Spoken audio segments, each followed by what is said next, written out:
From Timcast.com, 7 in 10 independents are worried about Biden's mental fitness. Worried about? How about convinced there is none? He doesn't have mental fitness. They say a new poll has found that nearly 7 in 10 registered independents are worried about President Joe Biden's mental fitness ahead of the 2024 election. This is NPR PBS NewsHour Marist.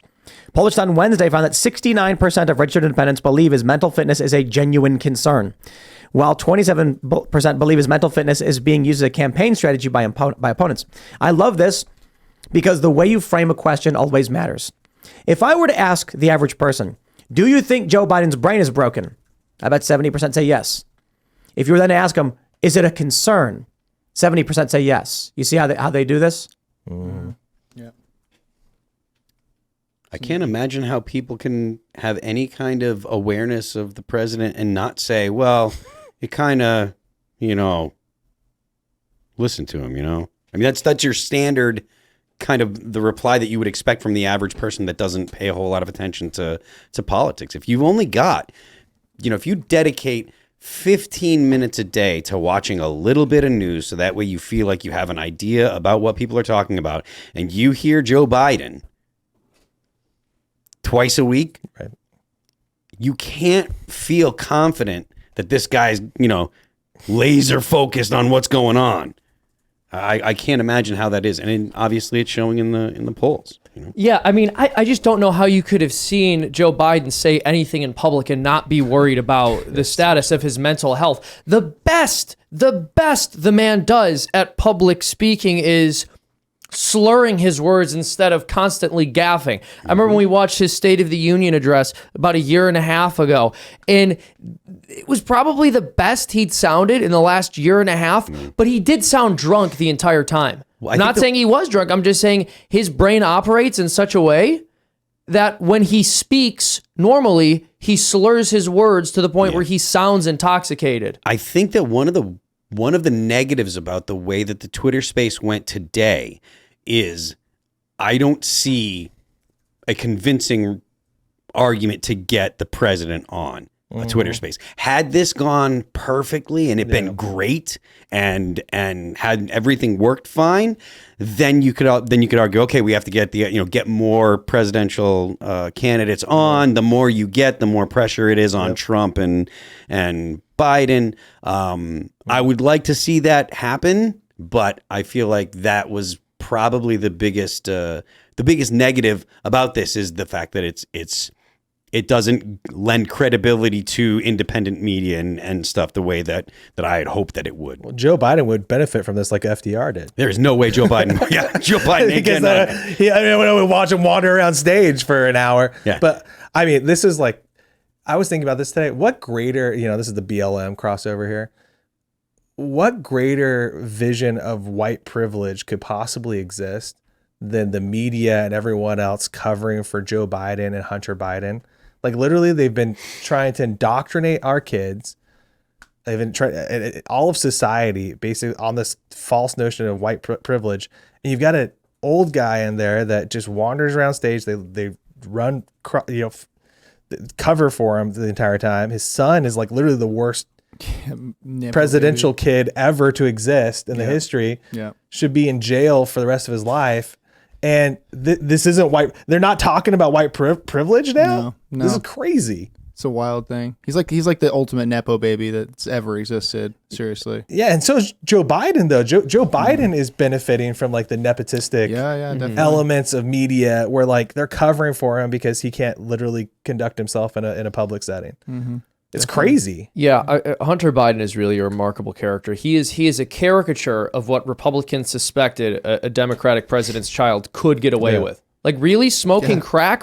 That sounds like a joke, right? The man got on national television and said he has spent more time picking through the carpet for anything that even remotely resembles crack cocaine, that he smoked more Parmesan cheese than anyone you know.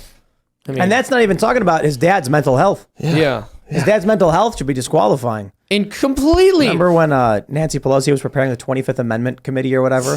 And everyone's like, it's for Trump. And then they went, wait, no, it's for Biden. It's for Biden. Yeah. I mean, the man is... But that's white privilege, my friends. I mean, the guy is getting away with like the kill shot white privilege out of the left. We should be demanding they hold themselves accountable to white privilege at this point, since they spent so much time on it. Just embrace the white privilege narrative, but focus on Joe Biden. Just focus on Joe Biden. Yeah, just use it against them to destroy it. That could help someone like Vivek Ramaswamy, but then those be like, but Trump's an old white man too. And it's like, all right, well then why don't you talk smack about both of them? Yeah. No, but the reality is the left doesn't like Joe Biden anyway. Liberals are the ones who vote for him. But I don't think anybody actually likes him. I think they're just like, we will take any warm body over Donald Trump. Mm-hmm. Yeah, you're right though. Vivek They wrote that article. Vivek should focus like exclusively on this kind of stuff. Well, he's totally, it's his campaign. He's totally opposed to it. Yeah. So that's why he should focus on it. He should take advantage of it. Yeah. And be like, I'm going to win because you're going to demand that I win. And then I'm going to change the laws and take away the ability of this to happen again. That'd be great. In the meantime, we have to hope that Joe Biden doesn't accidentally like press the button or something. Right. Well, I don't think. Yeah. That wouldn't even be that much of a scandal. They would try to spin that too. It would be like it was a mostly peaceful nuking. And I bet Kamala Harris is the actual president because he keeps calling her President Kamala, President Harris. I think it's far more likely that Barack Obama's phoning it in than Kamala Harris is doing it. I'm deathly scared. You know, being the Arizonan here, I'm deathly afraid of this concept of potentially Kyrsten Sinema replacing Kamala Harris. What do you mean? There's something really funny going on in Arizona. You mean like when Kyrsten Joe runs, Sinema's going to be the... She doesn't have a real shot, I don't think, at running for Senate. Just like the pathway is not there unless like there's just like something that's totally crazy. So it's like, what is she doing? Like she has way too much money. She's loved by the Chamber of Commerce. She's loved by the establishment goons. I'm really afraid that they're gonna just like do this switcheroo, the swapperoo, Right. and involve her in some way. That because again, you have to look at the map. You guys have talked about it here. You talked about with Charlie, which is part of what we talk about. Is Arizona, Wisconsin, Georgia is everything. Yeah. So like getting Arizona taken care of basically takes the map off the table for the Republicans.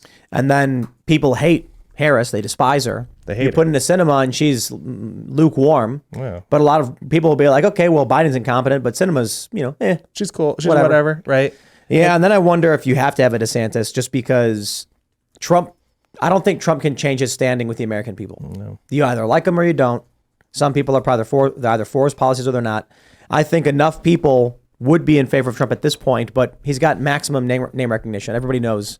And so if DeSantis is an opportunity for something new, I think he kind of blew it today, but I still think he can recover. Yeah. Yeah, I mean, there's a lot of time left here, but It's an eternity. At this point, I heard someone talking about it today. At this point in the 2008 campaign, it was Rudy Giuliani and Hillary Clinton that were obviously going to be the people that were Giuliani, they thought that? Yeah, at this point, this far out, they said that Giuliani and Clinton, and no one could figure out, it was like obvious and blah, blah, blah. And then this young senator from Illinois popped his head up and the whole world changed. So, oh man, Hillary was so pissed. Yeah, she was. It was her turn. I love it. And then Obama beat her. Yeah. They didn't have their ducks in a row at the DNC. Yep. Well, they still don't, I guess. They don't have, I don't know if anybody actually in government has their ducks in a row, be it, the committees or the PACs or the campaigns, the parties. It's all just insane nonsense. Well, the DNC will controls the process now after that happened. That's why Bernie came. Well, the DNC has had their finger on delegate issue. The federal government has had their finger on the scale for the DNC definitely since since Donald Trump was elected. Like Donald Trump beating Hillary Clinton was not supposed to happen, and after that, then federal government has had their finger on the scale as much as they can. They have been pumping out as much propaganda to all of the legacy media establishments that will take it. So the government looked at Donald Trump and said, "This is a really bad thing," and it's been doing its best to make sure that Donald Trump can't get elected again. So. Well, and a lot of that comes down to the unpreparedness that the Democrats had in Michigan, which, again, you want to bring up things that will never happen again. They will never let Michigan slide out of their hands again. It would take a whole lot. It would take a massive, massive undertaking, a massive army for us to win Michigan. Yeah. But is Michigan one of the principal states we got to win in 2024? It's one of only 6 or 7 that matter. Yeah. And, you look at what they did with the election law in Michigan, basically making it impossible for us to overcome cheating there. manipulation. Thanks for watching this clip from the Timcast IRL podcast. Hang out with us live Monday through Friday at 8 p.m. and become a member over at timcast.com for uncensored, members-only shows exclusive. Thanks for hanging out, and we'll see you all next time.